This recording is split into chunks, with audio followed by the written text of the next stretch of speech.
বন্ধুরা, মটর ডাল দিয়ে খিচুড়ি বানিয়ে নিলাম। আরও কিছু সবজি অ্যাড করে দিয়েছি। রেসিপিটা ভালো লাগলে লাইক দিয়ে ভিডিওটা দেখে নেবেন। খিচুড়ি রান্না করার জন্য প্রথমে সবজিগুলি কেটে নিয়েছি। ফুলকপিগুলি ধুয়ে ভাপিয়ে নেব। কুমড়ো, মূলা, গাজর, আলু, সিম কেটে নিয়েছি, ভালো করে ধুয়ে নেব। ফুলকপিগুলি ভাপিয়ে নিচ্ছি। আরেকদিকে হাঁড়িতে জল বসিয়ে দিয়েছি। মটর ডালগুলি ভিজিয়ে রেখেছিলাম, ডালগুলি আরেকবার ধুয়ে হাঁড়ির মধ্যে দিয়ে দেব।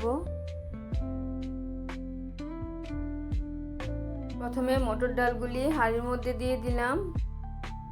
ডালের মধ্যে লবণ দিয়ে দিলাম। ডালের ফেনাগুলি কেটে দিয়ে ডালগুলি একটু সিদ্ধ করে নিচ্ছি। আরেকদিকে কড়াইটা বসিয়ে দিয়েছি। এক কোটা মুগ ডাল নিয়ে নিলাম, ডালগুলি ভেজে নেব।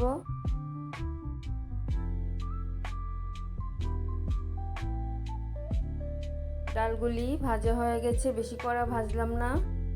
জল দিয়ে দিলাম। ডালগুলি ধুয়ে মটর ডালের মধ্যে দিয়ে দেব। মটর ডালটা অনেকটি সিদ্ধ হয়ে যাচ্ছে, এখন দিয়ে দেব মুগ ডালটা।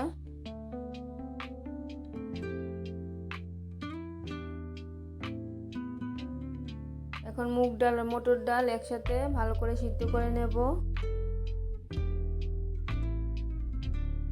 ডালগুলি সিদ্ধ হতে হতে এক কোটা গোবিন্দভোগ চাল নিয়ে নিলাম, চালগুলি ধুয়ে নেব। চালগুলি ধুয়ে নিয়েছি, এখন ডালের সাথে দিয়ে দেব। জলটা একদম কম হয়েছে, গরম জল অ্যাড করে দেব।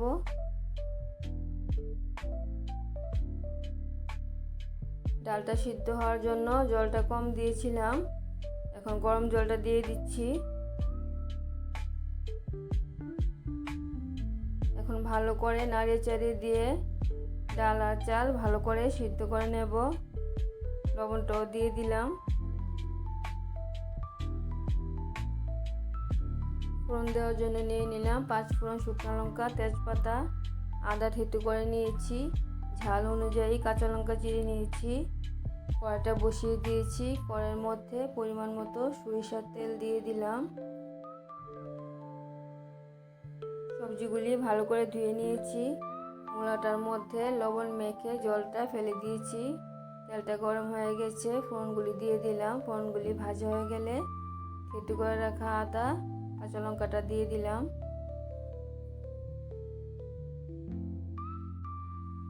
আদা কাঁচা লঙ্কাটা হালকা ভেজে নিয়েছি, সবজিগুলি দিয়ে দিলাম। সবজির মধ্যে লবণটাও দিয়ে দিলাম।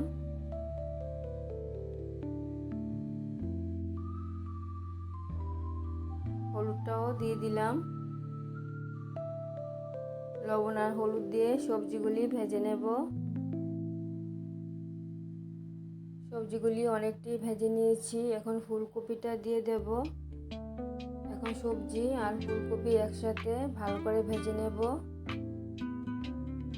আরেকদিকে চাল আর ডাল সিদ্ধ করার সময় একটু পর পর নাড়িয়ে দিতে হবে, না হলে নিচে লেগে যাবে। হলুদ নিয়ে নিলাম, গরম জল দিয়ে হলুদটা গুলে খিচুড়ির মধ্যে দিয়ে দিলাম। নাড়িয়ে দিয়ে হলুদটা ভালো করে মিশিয়ে নিচ্ছি। আর এদিকে সবজিটাও ভাজা হয়ে গেছে। এখন খিচুড়ির মধ্যে সবজিগুলি দিয়ে দিলাম। সবগুলি সবজি দিয়ে দিলাম, খিচুড়ির সাথে ভালো করে মিশিয়ে নেব। আমি খিচুড়ির মধ্যে কোনো মশলা অ্যাড করিনি। টেস্ট বাড়ানোর জন্য সামান্য চিনি দিয়ে দিলাম। চিনিটা ভালো করে মিশিয়ে নিচ্ছি। খিচুড়ির সাথে সবজিটাও সিদ্ধ হয়ে গেছে।